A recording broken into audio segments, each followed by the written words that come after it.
joining us today, Mr. Arun Halnal. Can you please tell us something about yourself? Okay, thank you for inviting me. I'm a trainer, coach, and consultant, and I conduct training programs for corporates mainly, but also individuals one-on-one. I help people in developing themselves. So anything to do with behavioral skills, transformative skills, is something that I do on a daily basis. I'm also a musician, so I prepare my own songs, I play some instruments, and then I also sing along. Wonderful. Also, I have my own theater group. So I'm a theater artist. I direct plays, which are mostly socially inclined. So a lot to do again with people and what people can benefit from. So that's how my life mainly revolves around these things.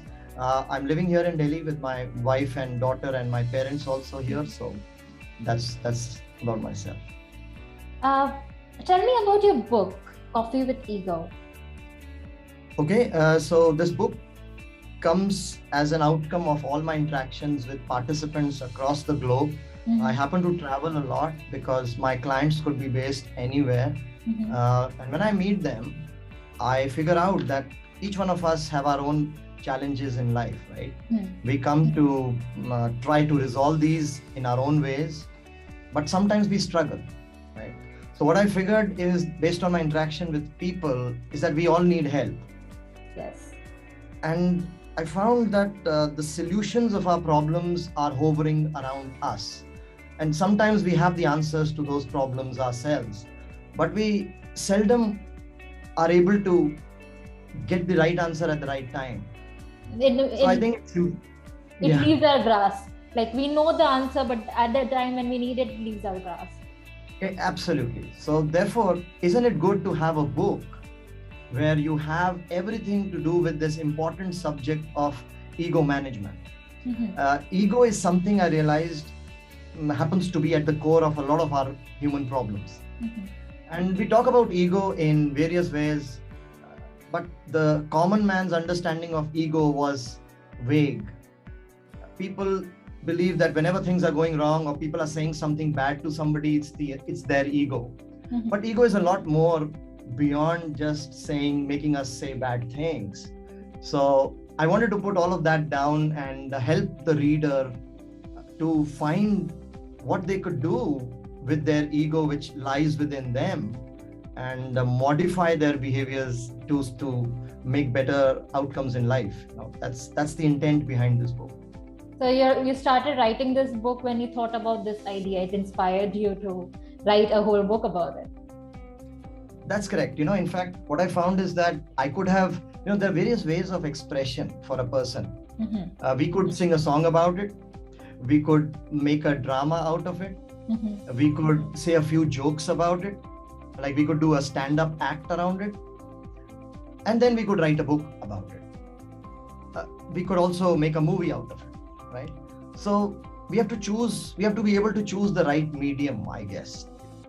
I thought book is the best medium for the message that I wanted to give out, because a book has all the thoughts associated with that subject in it.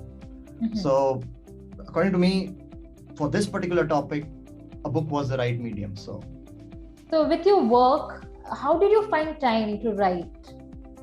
You are having a full-time job as well. That's correct. That's a question that was asked by many to me.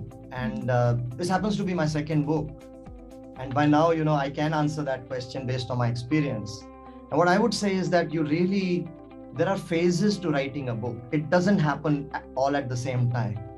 So if you ask me, I start writing the book and the time it finally comes out is almost 2 years after the first thought.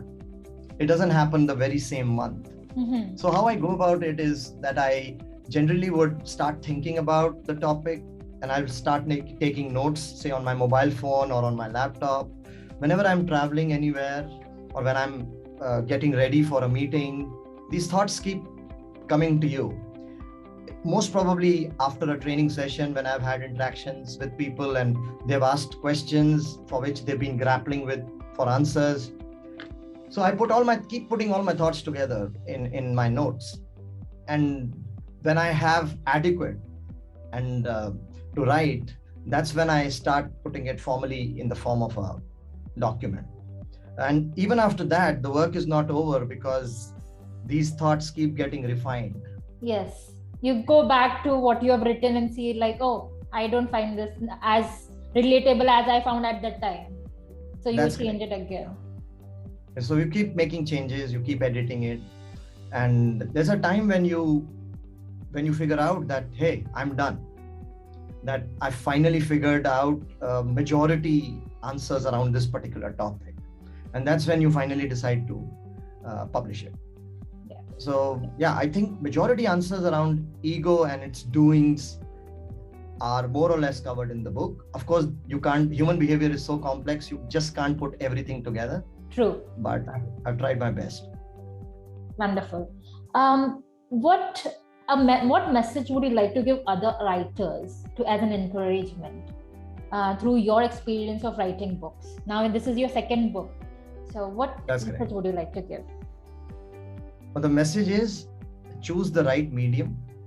First of all, don't rush into writing a book just because you have to write a book. You could present your thoughts in different ways.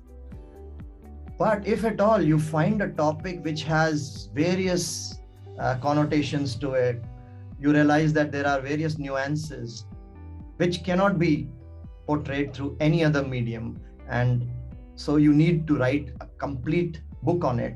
That's the time when that's how you choose your topics. Okay, so my advice is just don't rush into choosing your topic. Spend some time thinking about which topic to write on. Now, once you're decided on that, the next thing is to spend a lot of time to look at all the various facets related to that topic. Because, when people read books, they read it with a lot of trust on the author. Yeah. People believe whatever has been written in books much more than what is said on a video, like a YouTube video or a Facebook chat. I think that's inculcated in us through school, That's correct. Yeah. Believe whatever is written in a book. Absolutely. So if it is in a book, people believe it, right?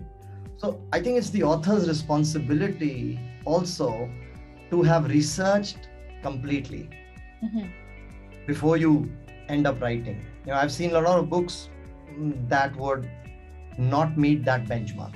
Yeah. So, that would be my advice. And of course, one of the last things, but the most important thing I would say is don't hesitate to write a book. There are many people who have this lifetime dream. I've heard you said, many people talk to me and say, hey, this was my lifetime dream. I said, but it doesn't have to be a lifetime dream. It's not once in a lifetime that you write a book. You can write a book many times in a lifetime. It doesn't take too much. Yeah. So quite contradictory. First, don't rush into a book, but then write a book. Exactly. Write a book. That's what I would say. Yeah. Don't hold yourself back. Right. Thank you. Thank you for joining us today. It was a wonderful session with you. It was a pleasure having you today as well. Thanks, Vigneshwar. And thank you very much for spending the time and asking me these questions. These also provoke thoughts, and these are also very motivating to write another book after this. What do you say? Sure. Okay. All the best. Thank you. Thank you. Bye-bye.